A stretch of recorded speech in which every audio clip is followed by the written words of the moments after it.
সিদ্ধিরগঞ্জে স্বাস্থ্যসেবার মান উন্নয়নের লক্ষ্যে আজ আমি জালকুড়ি পরিবার পরিকল্পনা সরকারি হাসপাতাল পরিদর্শনে এসেছি। ডাক্তার নার্সেরা সরকারি বেতন নিলেও ডিউটি করছেন তারা প্রাইভেট হাসপাতালে। আমার কাছে তাদের নামের তালিকা রয়েছে। নারায়ণগঞ্জ ৩ আসনের সংসদ সদস্য আজহারুল ইসলাম মান্নান। বিস্তারিত জানবো আমাদের সহকর্মী সোহেল রানার প্রতিবেদনে।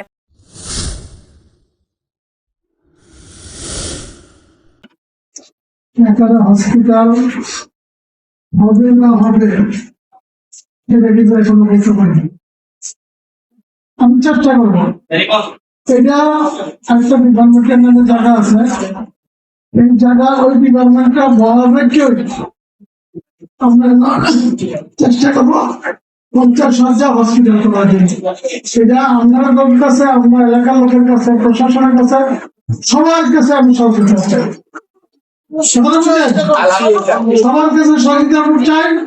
শুধু এটা না, আমি আমার যে 4টা ওয়াদা ছিল পূরণ করতে পারি, এটা সিদ্দিকুর লোকের কাছে দোয়া চাই, সমর্থন চাই।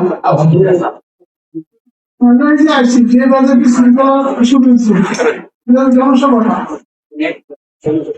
জনসভা নয়, জনসভা। এই যে ঠেলা ঠেলি করে ব্যাংকের অবস্থা, এটা কিন্তু বন্ধ করতে হবে।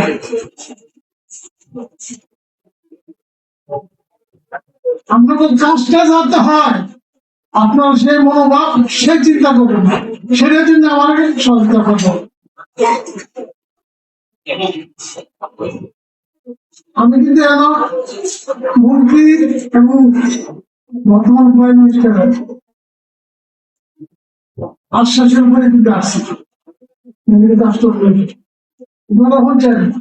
আমি কিন্তু স্বাস্থ্যমন্ত্রী বলছি, প্রধানমন্ত্রীর দৃষ্টি আকর্ষণ করে স্বাস্থ্যমন্ত্রী জানা দিতে তখন জানবেন কথা বোঝেন। বর্তমান দেশের যে পরিস্থিতি, দেশের অর্থনৈতিক নাজুক অবস্থা, এরপরে আমরা আবার পদে কাটিয়ে উঠি। তেলের সংকট আছে, সবকিছু আমাদের প্রাইম মিনিস্টার ইনশাআল্লাহ আমরা আশা করি এই দেশটাকে বিশ্বের দরবারে মাথা উঁচু করে দাঁড়ানোর জন্য চেষ্টা করছি।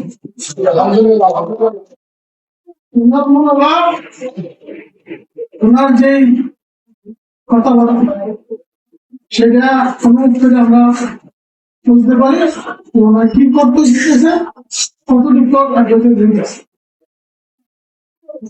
আমি এখানে আবারও বিশেষ করে জালকুড়ি লোকের সবার কাছে সহযোগিতা চাই। আমরা যদি এই কাজটা আল্লাহর পথে সফল হতে পারি। অতীতে যারা কি করলো আমি ওদের দিকে যাচ্ছি, অতীতে কি কোন এমপি কি করলো ওটার দিকে আমার বললাম, আমি কি করবো সেটা আমার। ঠিক আছে, ধন্যবাদ। আপনার কাছে সহযোগিতা চাই। আমার অনেকে কিন্তু আমার হসপিটাল আছে, এটাকে জায়গা নেই, কাগজও মনে করতে না আছে, স্ট্রাকচারও নাই, ডাক্তাররা বিভিন্ন হসপিটালে চাকরি করে, নার্সরা বিভিন্ন হসপিটালে চাকরি করে নাকি? এটা কি এই জায়গায় প্রবাসী জানে?